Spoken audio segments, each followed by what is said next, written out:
The first light of morning filtered through the blinds of a modest apartment in Portland, Oregon. Julia Dawson was already awake, sitting at her vanity with the kind of precision that came from years of habit rather than desire. She dabbed foundation onto the faint bruise along her cheekbone, layering it carefully until the discoloration disappeared beneath a flawless mask. Her hand didn't tremble. She was practiced at this. To anyone else, Julia was a senior corporate attorney for one of the city's largest technology companies.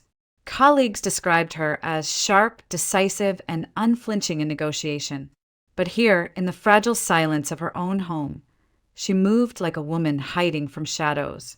In the kitchen, Michael Dawson rustled through cabinets. His voice carried down the narrow hallway, sharp as a whip. "Julia, did you iron my shirt?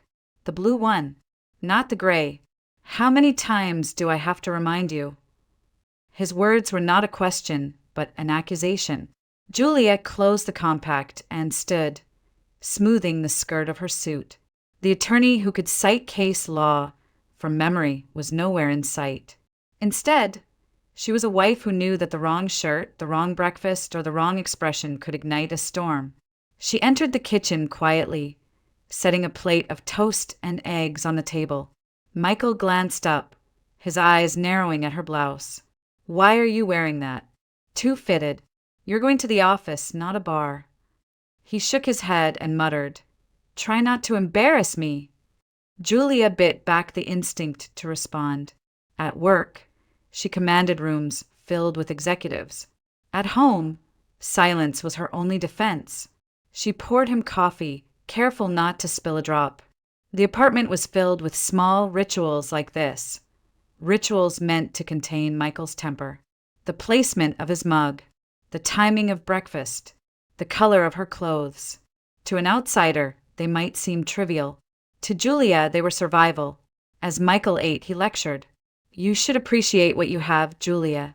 Other women would kill for a husband who provides. But you," he gestured at her outfit, his fork clinking against the plate, "always trying to draw attention. Always thinking you're better than everyone else because of that job." She kept her gaze on the table, nodding at the right moments, letting his words wash over her like a rehearsed performance. The bruise beneath her makeup pulsed, as if reminding her of the night before. The narrator's voice cut through the stillness.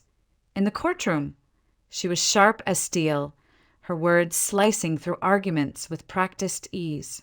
But in this apartment, knowledge of the law meant nothing. It could not shield her from the anger of a man who had learned to weaponize her silence. Michael finished his meal, pushed the plate aside, and stood. He adjusted his tie in the hallway mirror, glancing back at her. "Don't be late tonight. I don't want dinner ruined again." Then he left, the door closing with a finality that seemed to drain the air from the room. Julia exhaled, her shoulders slumping as though she had been holding her breath for hours. She gathered the dishes, washed them methodically, and returned to her vanity. With the apartment finally quiet, she allowed herself to look in the mirror longer than usual. The face staring back was polished, professional, composed. But beneath the concealer and the pressed suit was a woman unraveling. The contradiction defined her existence. At the office, she was Julia Dawson, corporate attorney, respected, intelligent, powerful. At home, she was Julia Dawson, the wife who measured her worth in the evenness of her husband's coffee. Why didn't she leave? Why didn't she fight back, armed as she was with knowledge of the law and resources others could only dream of? The answer was not simple. It was hidden in layers of manipulation, years of gaslighting, the shame of being a victim when the world expected her to be invincible. It was the fear of tarnishing her reputation, of whispers in boardrooms that the brilliant attorney could not control her own household. Michael's control was not only physical, it was psychological. He had convinced her that her career, her friends, even her independence existed at his mercy. And though part of her knew that was a lie, another part had come to believe it. Julia adjusted her blazer, picked up her briefcase, and left for work. On the walk to her car, she passed neighbors who waved politely, unaware of the hidden bruises beneath her careful appearance. To them, the Dawsons were an ordinary couple. To her, every day was a negotiation for safety. As she drove toward downtown Portland, Julia rehearsed the cases she would handle, the contracts she would review. She slipped seamlessly into the persona that the world expected: confident, articulate, unshakable. Yet the mask felt heavier each day, the gap between who she was at work and who she was at home widening into an abyss. The narrator lingered on the contradiction. She was a woman who defended corporations from multimillion-dollar lawsuits, who held her own in rooms where power was currency. And still, in the sanctuary of her marriage, she endured control, humiliation, and pain.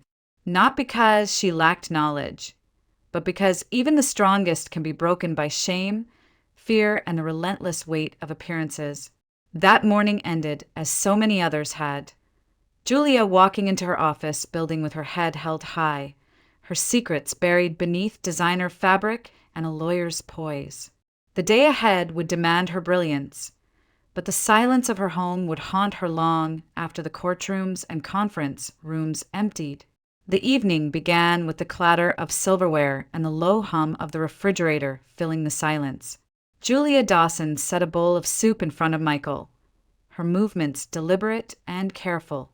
She had cooked the meal twice, once discarding the first batch because she feared it was too salty, and again, adjusting every measurement with meticulous precision. She hoped this second attempt would be safe. Michael dipped his spoon, brought it to his mouth, and paused. His eyes narrowed. "What the hell is this?" His voice rose, sharp and cutting. "Did you even taste it before serving?" "Too salty. Always too damn careless, Julia." She froze, gripping the edge of the counter. "I measured," she began, but the words died on her lips. Michael slammed the spoon onto the table. "Don't talk back to me." He stood, towering over her, the veins in his neck straining. In the courtroom, Julia had faced men far more powerful than him without flinching. But here, under the roof they shared, she felt her stomach knot and her throat tighten. He stepped closer, his face inches from hers. "You think you're so smart with your job, your fancy degree, but you can't even make a simple meal right." The strike came so fast she didn't see it. His hand connected with her cheek, sending her stumbling backward. The chair behind her toppled as she hit the floor. Pain exploded across her face, radiating down her neck. For a moment, the room spun. Michael stood over her, chest heaving. "Pathetic," he muttered before storming out, the door to their bedroom slamming shut with a violent thud. Julia lay still on the cold hardwood, her breath shallow. The metallic taste of blood filled her mouth. She wanted to cry, but the tears wouldn't come. Instead, she listened to the ringing silence that followed his rage, the silence that always seemed louder than the violence itself. After a few minutes, she pushed herself up, her body trembling. She avoided the mirror in the hallway, unwilling to see the damage yet. Instead, she walked to the bathroom cabinet, pulling out antiseptic and cotton pads. The motions were practiced, as though her body had memorized this ritual long ago.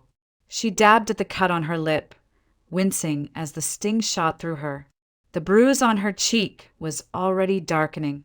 She turned on the faucet, letting cold water run over her hands until the redness faded. Then, with steady breaths, she applied a fresh layer of concealer from the small makeup kit she kept hidden beneath the sink.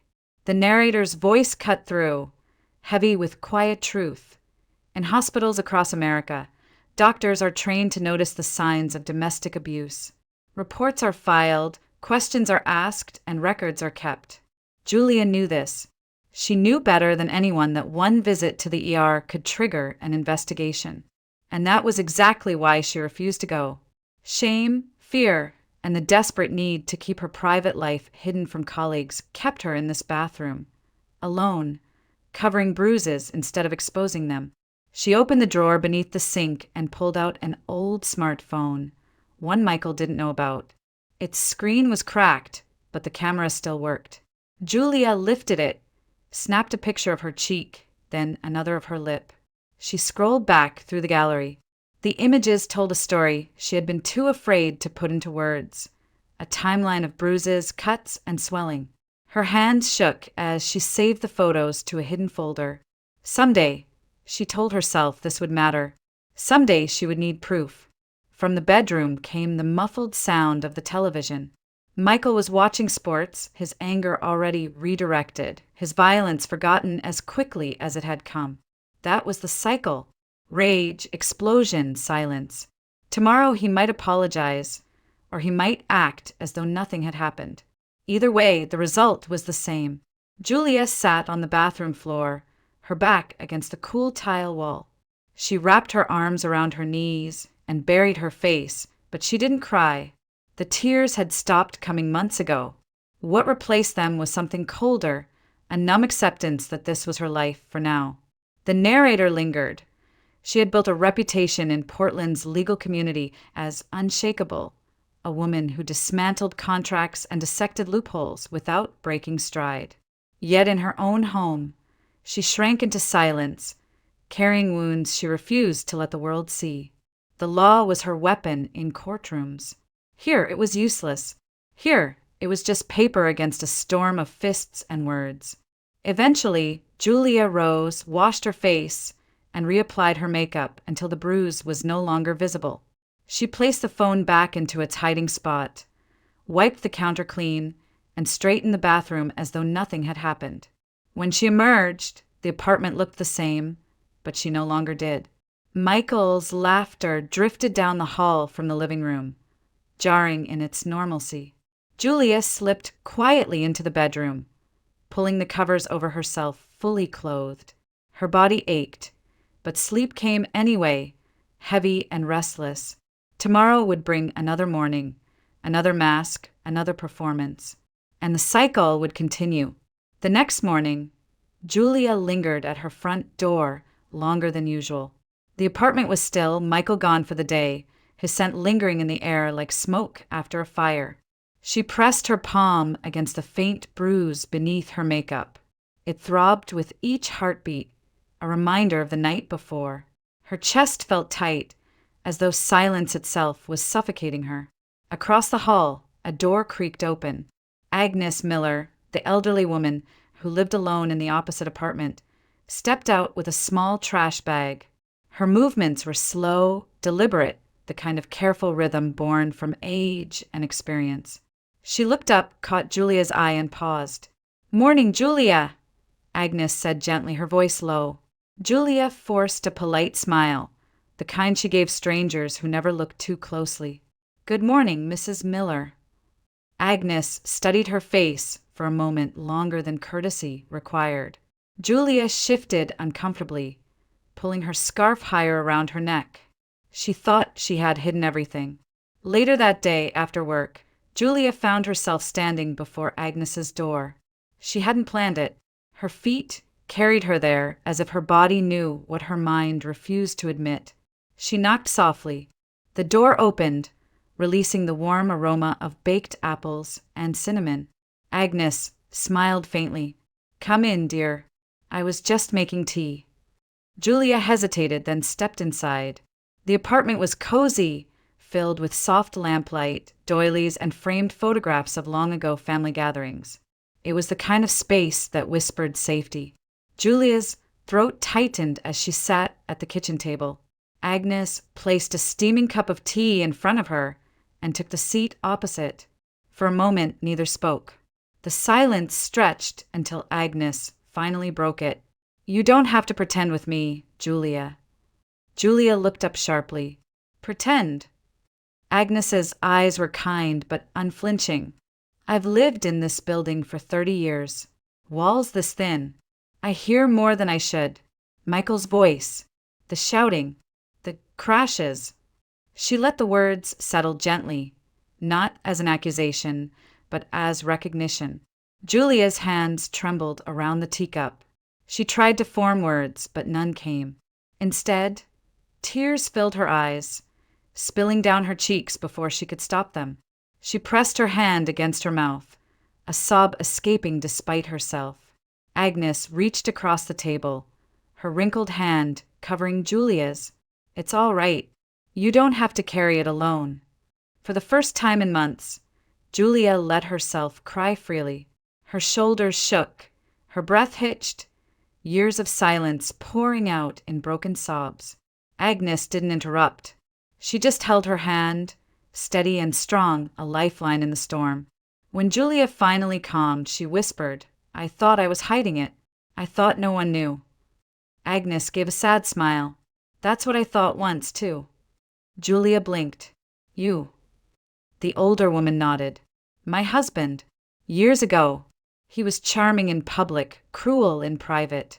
I stayed too long because I believed his lies, that no one would believe me, that I was nothing without him. By the time I left, I was older, worn down. But I did leave, and I've never regretted it." Julia stared, stunned. She had never imagined quiet, gentle Agnes carrying such a history. Agnes squeezed her hand. "You're smarter than I was. You have a career, resources, knowledge. But even the strongest women can be broken by shame and fear. That doesn't make you weak. It makes you human." Julia's eyes stung again, but this time with something different. Not shame, not despair. Hope. Agnes leaned back, her expression firm now. "Listen to me, Julia. You need to start keeping records. Photographs, dates, times. Write everything down. Keep copies where he can't find them. And if you ever need it, I will be your witness. I'll stand in that courtroom and tell the truth about what I've heard." Julia inhaled sharply, the weight of those words sinking in. A witness. Proof. The possibility of an end to the cycle. The narrator's voice cut in softly. In America, neighbors rarely step into the private lives of those next door. It isn't custom to interfere, even when suspicion lingers. But they can be witnesses. They can lend their voices to the truth, protecting justice with testimony when silence no longer suffices. Julia nodded slowly, clutching the teacup as though it anchored her. "Thank you," she whispered, her voice raw. Agnes smiled warmly. "You don't need to thank me. Just promise me you won't keep suffering in silence." That night, as Julia walked back across the hall, the weight on her chest felt a little lighter. Her home was still quiet, still tense, but something had shifted. For the first time in a long while, she didn't feel invisible. Someone had seen her. Someone had believed her. And in that small acknowledgement, the possibility of change began to take root. The Portland Police Bureau stood on a busy corner of the downtown district, its brick facade both imposing and familiar. Julia Dawson had walked past it countless times on her way to court, often with clients or colleagues by her side.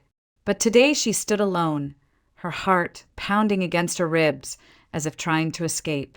She adjusted the strap of her briefcase, the weight of it suddenly immense. This wasn't about contracts or corporate disputes. This was about her life. Inside, the fluorescent lights buzzed softly, the air tinged with the sterile scent of disinfectant. A receptionist looked up from behind the glass partition. "How can I help you?" Julia's throat tightened. For a moment, she almost turned around. But then she heard Agnes's voice in her mind, steady and unwavering. "Promise me you won't keep suffering in silence." She swallowed hard. "I'd like to file a report. Domestic violence." The receptionist's expression shifted instantly, softening with practiced concern. "Of course. Please have a seat. An officer will be with you shortly." Minutes later, a uniformed officer approached, clipboard in hand. He introduced himself, his tone calm but professional. "We'll take your statement in one of the private rooms." Julia followed him down a narrow hallway, her heels clicking against the linoleum. She entered a small room with beige walls and a metal table, the kind of space designed for neutrality. She sat, folding her hands tightly in her lap. The officer began gently. "Can you tell me what happened?" Julia drew in a shaky breath, then pulled the old smartphone from her briefcase. She opened the hidden folder of photos and slid the phone across the table. Bruises, cuts, swelling. months of evidence captured in grainy images. "These were taken over the last 6 months," she said, her voice trembling but steady enough. "Most incidents happened in the evenings. He gets angry easily. Dinner, clothes, anything could set him off." The officer nodded, making notes. "Do you have any witnesses?" Julia hesitated, then added, "My neighbor, Agnes Miller. She's heard the shouting. She's willing to testify." "And you're married to the suspect?" "Yes, Michael Dawson. He works in logistics at a tech firm." The officer wrote it down, then looked up. "You've taken an important step today, Ms. Dawson. We'll document everything. You should also know you have the right to request a restraining order." Julia clasped her hands tighter. "What would that mean?" "It's a court order prohibiting him from contacting you, by phone, email, or in person. If he violates it, we can arrest him immediately. It can also give you temporary exclusive use of your home." Julia's chest rose and fell with uneven breaths. She knew all of this. She had cited restraining orders in legal briefs, advised clients on their scope, but hearing it applied to her own life felt unreal. The officer's tone softened. "You should also be aware sometimes abusers escalate when they realize they're losing control. It's important you think carefully about where you'll stay in the coming weeks." Julia's eyes flickered downward. She had already thought about it. Natalie. San Francisco. Distance. Safety. The narrator's voice wove through the silence. She knew the statutes, the precedent, the procedures. But the law was no shield against the terror of a clenched fist. Knowledge could not stop the pounding in her chest when she lay awake at night, waiting for the next storm. And yet the law was all she had now. Paper, signatures, orders. It was the only path left toward freedom. Julia exhaled slowly, her resolve hardening. "I'll request the restraining order," she said. The officer nodded. "We'll start the paperwork. Do you have somewhere safe you can go?" Her answer came quickly. "Yes, a friend in San Francisco." "Good. Don't tell him where. Don't go back alone. Take someone you trust to help you collect your things." Julia signed the forms, her hand trembling only once. When she finished, she placed the pen down with deliberate care. For the first time in months, her gaze was steady. Later, as she walked out of the station, the cool Portland air hit her face like a cleansing wave. She paused on the steps, staring at the city she knew so well, the city where she had built her career, her reputation, her entire identity. And yet, it was also the city where she had been broken, night after night, behind closed doors. Her phone buzzed with a message from Natalie Price. "Come to San Francisco. Stay as long as you need. I'll be here." Julia tightened her grip on the phone. Fear still lingered, sharp and insistent, but beneath it was something stronger, determination. She descended the steps of the police bureau, each stride more certain than the last. For once, Michael Dawson did not control the script. She did. Natalie Price's apartment overlooked a quiet San Francisco street, its windows filled with soft afternoon light and the hum of distant traffic. For Julia Dawson, it was a refuge unlike any she had known in months. The guest room was small but warm, a quilt folded neatly on the bed, the faint scent of lavender in the air. Here, Michael's shadow could not cross the threshold. Yet, even in this safe space, his presence lingered in the glowing screen of her phone. Calls. Dozens of them.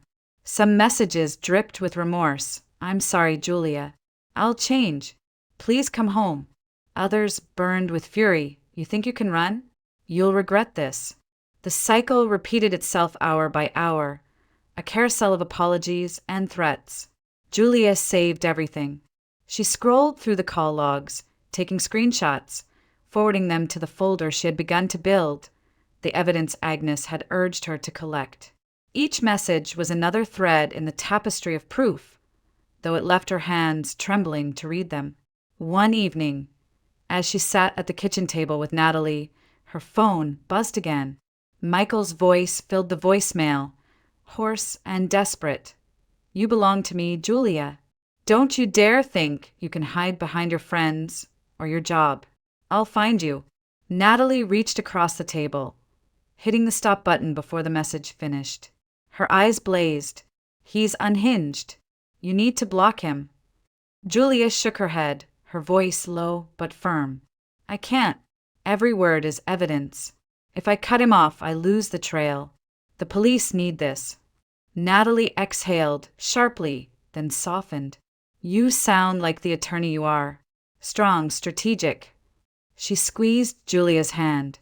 "But I also see you breaking inside. You don't have to carry this dual role all the time." Julia's composure faltered. She leaned back, pressing her fingers to her eyes. "That's the hardest part. At work, I'm Julia Dawson, the attorney who never flinches, who wins battles with precision. But in this marriage, I've been nothing but a victim. It feels like I'm living two lives that don't belong to the same person." Her voice cracked, and Natalie pulled her into an embrace. "You're not weak, Jules. You're surviving, and that takes more strength than anyone realizes." The narrator's voice threaded through the moment. Knowing the law did not grant her immunity, a degree, a title, a career. None of it dissolved the knots of fear binding her chest. Knowledge alone could not unmake the shame or silence, because leaving wasn't just about statutes and orders. It was about severing ties that had once been called love. Later that week, Julia met with her case officer at the Portland Bureau over the phone. He listened as she described the new threats, his tone cautious. "This is the most dangerous stage, Ms. Dawson. Abusers escalate when they feel they're losing control. Don't go anywhere alone. Keep records, and don't underestimate him." She thanked him, though her hands trembled as she hung up. Natalie watched from across the room, concern etched deep into her features. "You're safe here," she insisted, but both women knew safety was fragile, temporary. Days blurred into a rhythm. Julia worked remotely when she could, drafting legal documents, consulting on contracts. She tried to immerse herself in tasks that once brought clarity, but her mind wandered, circling back to the unanswered question of what came next. She couldn't stay hidden forever. Then, one evening, her phone rang, not Michael this time, but a number she recognized immediately. Margaret Chen, Julia's superior at the tech company, the woman who had once mentored her through the toughest cases. She hesitated before answering. "Margaret." "Julia!" Margaret's voice was firm, steady. "I know you're on leave, but I need your expertise. We're launching an internal audit, logistics Portland branch. Irregularities came up, and I want you on this. You're the only one I trust to handle the legal side with discretion." Julia's pulse quickened. Portland. Michael. The words collided in her mind, stirring both dread and resolve. I can help," she replied carefully. "Just tell me what you need." Margaret's tone softened slightly. "I wouldn't ask if it weren't urgent. But Julia, are you ready?" Julia looked out the window at the San Francisco skyline, the city lights flickering against the darkening sky. Her reflection stared back from the glass, tired eyes, but steadier than before. "Yes," she said, "I'm ready." The conference room gleamed with glass walls and polished steel, a space designed to project transparency even as it guarded the company's secrets. Julia Dawson sat at the long table, her laptop open, a stack of binders spread before her. Margaret Chen presided at the head, her posture erect, her voice steady as she laid out the scope of the audit. "This is a spot check," Margaret explained, her tone leaving no room for doubt. "We've had irregularities in the logistics division out of Portland. Contracts that don't line up with invoices, shipments missing signatures, discrepancies too consistent to be chance. Julia, I need you to focus on the legal side, compliance, chain of custody, anything that could tie this together." Julia nodded, her pen already moving across her notepad. "Understood." The air in the room felt dense, every word landing with the weight of consequence. To Julia, The documents on the table weren't just papers, they were potential weapons, blades sharpened by signatures and dates. She flipped through a stack of contracts, her eyes scanning swiftly, each line committing itself to memory. She had done this countless times before, dissecting fine print, unraveling tangled threads of liability. But this time was different. She turned a page and saw the first familiar mark, Michael Dawson's signature, scrawled in thick strokes across a shipping authorization form. Her hand froze. A cold current swept through her veins, chilling her fingertips. She steadied her breathing, forcing her pen to continue its path across the paper. Outwardly, she remained calm, the portrait of a professional attorney doing her job. Inwardly, her chest tightened, her pulse quickened. Every line she read felt like a thread leading back to the man who had once dictated her every move in their home. The narrator's voice carried over the rustle of paper. Compliance, audit, procedure. These were the languages she spoke fluently, the fortress she built for corporations. Yet now, every clause and signature whispered his name. Each discrepancy wasn't just numbers. It was Michael's shadow, stretching into the walls of her career. She examined invoice after invoice, noting inconsistencies in shipping dates, missing confirmations, amounts that failed to reconcile. The patterns repeated with disturbing precision. Shipments logged as delivered with no matching signatures. Vendor names that appeared legitimate but traced back to shell companies. Every breadcrumb led closer to Michael's division. Julia leaned back slightly, her expression impassive. She adjusted her glasses, made a note in the margin. Verify vendor ownership. Her colleagues saw only a capable attorney at work. None of them saw the storm rising beneath the calm. Margaret glanced at her. Anything of concern? Julia kept her tone even. There are irregularities worth flagging. I'll cross-check vendor details and confirm signatures. Margaret nodded. Good. We'll schedule a field review. Julia, you'll join the compliance team in Portland. For a brief second, Julia's composure wavered. Portland, back to the city she had fled, back to the office where Michael still walked the halls. She clasped her hands together to still the tremor. Of course, she said evenly. The meeting stretched on, the room filling with the soft clatter of keyboards and the hum of the overhead lights. Julia's notes became a meticulous map. Dates, initials, documents that didn't align. To the untrained eye, they were minor clerical errors. To her, they were fractures in the facade, cracks widening with each discovery. As the session ended, Margaret closed her binder with finality. We move fast. No leaks, no warnings. The element of surprise matters. Her gaze met Julia's.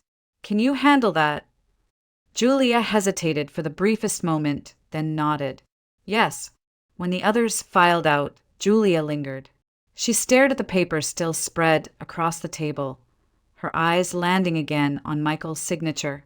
The loops and angles she knew so well, not from boardrooms but from birthday cards, rent checks, the documents of their shared life.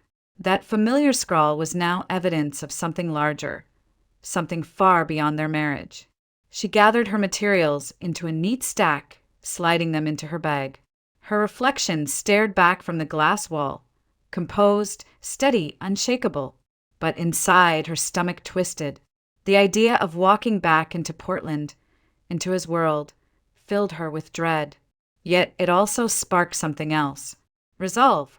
The narrator's voice returned, low and deliberate. She had faced him in silence behind closed doors, shrinking beneath his anger. Now, she would face him with documents and protocols, with the armor of her profession. It wasn't courage born of defiance, but of necessity. The law, once powerless in her living room, was becoming her weapon. As she left the glass conference room, Julia knew the days ahead would test her in ways she had never imagined.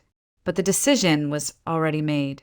The audit was coming, and with it the moment she could no longer avoid. The Portland branch office buzzed with unease. The compliance team had arrived unannounced, binders in hand, laptops open, their presence drawing nervous glances from employees who whispered in the corridors.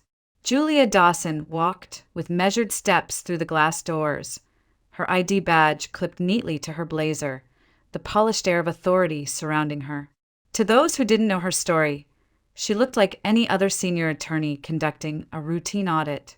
To Julia, this was a battlefield. The team assembled in the main conference room. Papers spread across the polished table, contracts stacked high, screens glowing with spreadsheets. Julia sat near the center, her pen poised, her notes already filling with careful observations. Her questions cut through the tension like a scalpel. Dates, vendor addresses, missing sign-offs. Her colleagues nodded, impressed with her efficiency. Then the door opened. Michael Dawson stepped inside, his eyes narrowing at the unfamiliar sight. He had been summoned for questioning, unaware of who would be waiting. The moment his gaze landed on Julia, his body stiffened. For a beat, disbelief froze him in place. His lips parted as though he'd seen a ghost. You. The word slipped out, harsh and incredulous. Julia did not look up immediately. She finished jotting a note before meeting his eyes, her face calm, impassive. "Mr. Dawson," she said evenly, as if he were any other employee under review. "We need clarification on these shipping discrepancies." Michael's composure cracked. His face flushed, anger surging. "What is this? You think you can embarrass me here?" "You have no right," he stepped forward, but 2 uniformed security guards moved quickly, blocking his path. "Sir, you need to remain seated," one of them said firmly. Michael glared at them, then back at Julia. His voice rose, venom dripping from every word. "You don't belong here. You're my wife." Julia's pen scratched across the paper, steady, controlled. She didn't flinch. She didn't even look up again. Her next question was clinical. "Can you explain why these invoices list vendors that no longer exist? And why signatures are missing from bills of lading under your supervision?" The room fell silent. All eyes turned to Michael, who sputtered, his mouth opening and closing without a clear answer. The narrator's voice cut through, deliberate and sharp. Once a single fist had sent her collapsing to the floor. But now a single line in a contract, a single signature challenged, left him lurching for words. The power had shifted.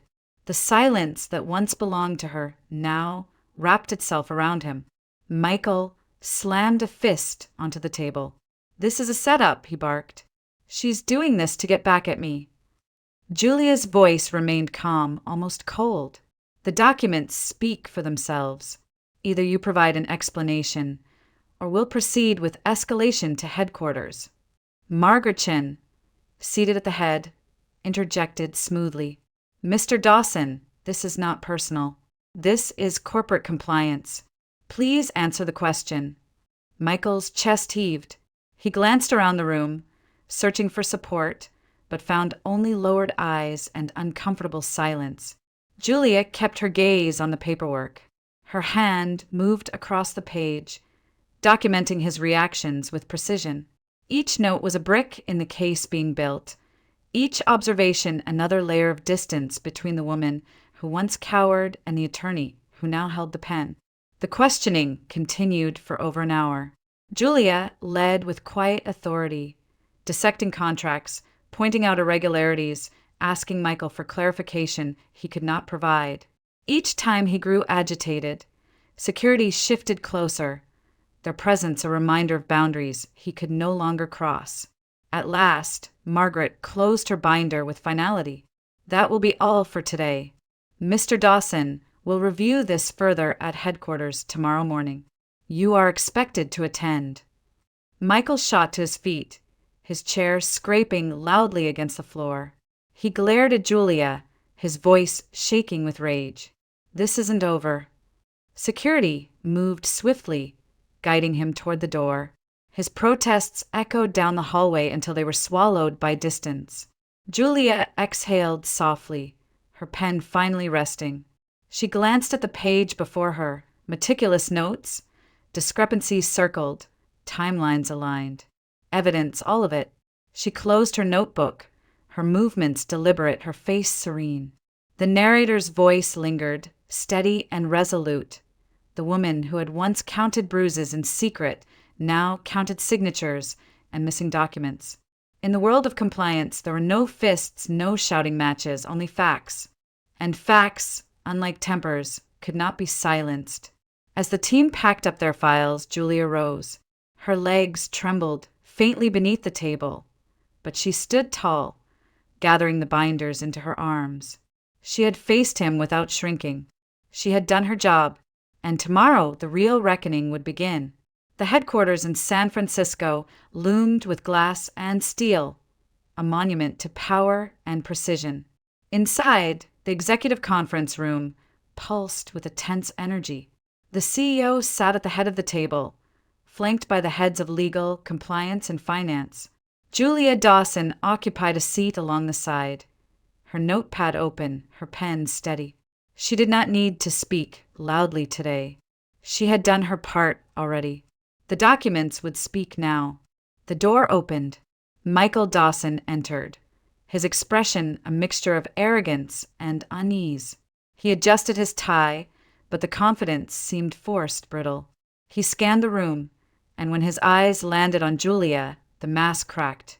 A sneer tugged at his lips. "You again," he muttered under his breath, but everyone heard it. The CEO cleared his throat. "Mr. Dawson, please take a seat. We have serious matters to address." Michael sat, though the defiance in his posture remained. He leaned back in his chair, arms crossed, as if daring them to challenge him. The head of compliance began. "Over the last month, we've identified multiple irregularities within the logistics division. Contracts lacking valid vendor information, invoices without signatures, payments routed to entities with no business history."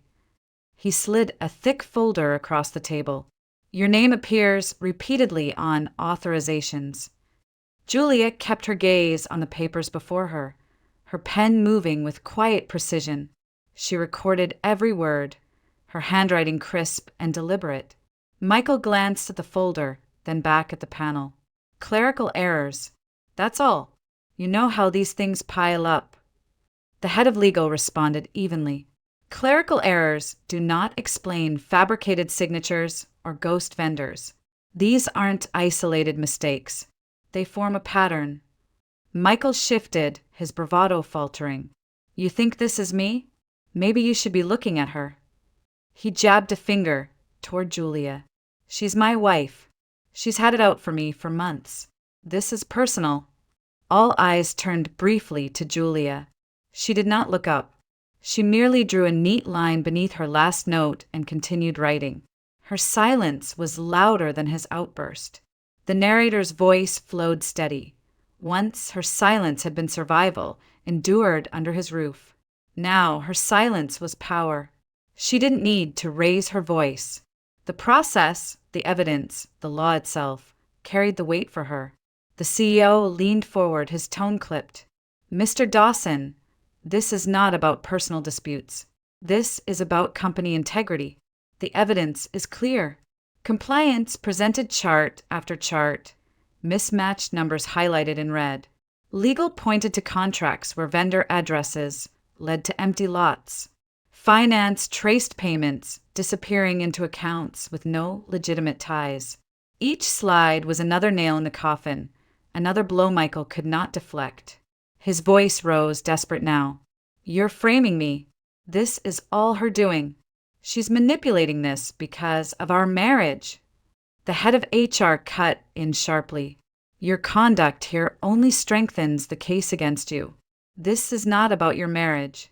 This is about fraud." Michael's face flushed crimson. He slammed a hand on the table. "I won't sit here and be accused like this." The CEO's voice carried finality. "You don't have a choice. The board has reviewed the findings. Effective immediately, you are suspended from duty. Your employment with this company is terminated pending further investigation. This matter will be referred to federal authorities." The words landed like a gavel striking. Security moved to his side. Michael shoved his chair back, the screech of metal on tile loud in the charged silence. "This isn't over!" he shouted, his voice cracking between rage and panic. "You'll all regret this.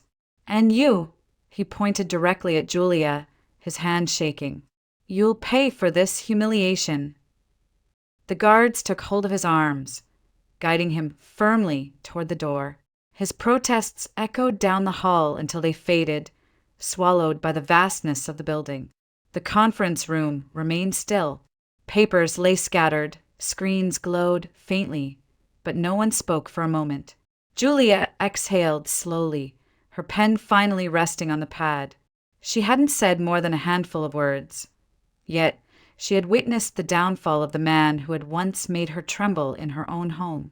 Now, it was he who had been cornered, his voice unraveling against the calm machinery of due process. The narrator's voice lingered. A fist had once silenced her. Today, paper and protocol silenced him. In the hierarchy of power, his rage meant nothing against the cold certainty of evidence. Margaret Chen leaned slightly toward Julia, her expression unreadable, but her voice soft. "Well done." Julia closed her notebook, her fingers steady, her breath measured. She did not smile. She did not gloat. She simply sat for a moment longer, letting the air settle, letting herself breathe again. The Multnomah County Circuit Court rose in solemn columns of stone, its courthouse steps worn by decades of footsteps seeking justice. On the morning of her divorce hearing, Julia Dawson walked through its heavy doors with her attorney at her side, her briefcase clasped firmly in her hand. The polished marble floors reflected the weight of the moment. She was no longer here as counsel, no longer the attorney advising others. She was here as a woman seeking freedom. Inside the courtroom, the air was taut with anticipation. Michael sat across the aisle, his jaw set, his eyes darting between the judge and Julia with barely contained fury. His lawyer shuffled papers, whispering hurriedly in his ear. Julia sat straighter, her hands folded neatly on the table. She did not look at him. The proceedings began with the methodical rhythm of testimony and evidence. Julia's attorney presented photographs, the bruises captured on her hidden phone, each image stamped with time and date. The medical record followed, notes from urgent care documenting contusions, and a split lip, evidence that Julia had once begged doctors not to report. But now they were part of the record. Then came Agnes Miller. The retired nurse walked slowly to the witness stand, her steps steady with purpose. She raised her right hand, swore her oath, and fixed her gaze on the judge. Her voice was calm, unwavering. "I've lived next door to Julia for years. I've heard the shouting, the crashes, the fear in her voice through the walls. I begged her to protect herself. I told her I would stand by her, and today I am." Julia's chest ached as she listened. Agnes's testimony was more than words. It was a lifeline stretched across the gulf of silence Julia had lived in for too long. The judge leaned forward, her expression grave. "The evidence is clear. This court grants Ms. Dawson exclusive possession of the marital residence. Mr. Dawson is prohibited from contact under a permanent restraining order. Furthermore, spousal support shall be awarded to Ms. Dawson in recognition of the financial and emotional harm endured." The gavel struck once, sharp and final. Michael erupted, pushing back from his chair. "This is a setup. She's poisoned everyone against me." His lawyer tugged at his sleeve, but he shook him off, his voice rising. "You'll regret this, Julia." The bailiff moved swiftly, guiding him back down into his seat. The judge's tone was iron. "One more outburst, and you'll be held in contempt." Julia didn't flinch. She gathered her papers quietly, the weight of the decree settling over her like a cloak. It wasn't triumph she felt, it was release. The narrator's voice slipped through the stillness. This was not a victory argued in briefs or motions. It was not a professional conquest. to be celebrated with colleagues. This was survival, carved from fear and shame, transformed into freedom by courage. The law had not shielded her heart, but it had finally set it free. When she stepped back out into the Portland air, the summer sun warmed her face. The courthouse loomed behind her, not as a prison of statutes, but as a gateway she had finally walked through. She breathed deeply, the air sharp and clean. For the first time in years, she felt the weight of silence lift. Weeks passed. Julia returned to her office at the tech company, her presence quieter but stronger. Margaret Chen welcomed her back with a nod of approval. "We'd like you to lead regional compliance moving forward. You've proven yourself more than capable." Julia accepted, not with pride but with quiet resolve. Work was steady ground beneath her feet, a space where her skills mattered, where her voice carried weight without fear of reprisal. That summer evening, she sat on Natalie Price's balcony overlooking San Francisco, a glass of wine in her hand. The city glowed beneath a lavender sky, the hum of traffic softened by distance. Natalie raised her glass. "To freedom," she said simply. Julia met her friend's eyes, her lips curving into the faintest smile. They clinked glasses softly. She didn't feel triumph. She didn't feel vengeance. What filled her chest was lighter, quieter, relief, the kind of peace that didn't roar, but whispered. She leaned back in her chair, the glass cool in her hand, and let herself breathe. At last, Julia Dawson was free.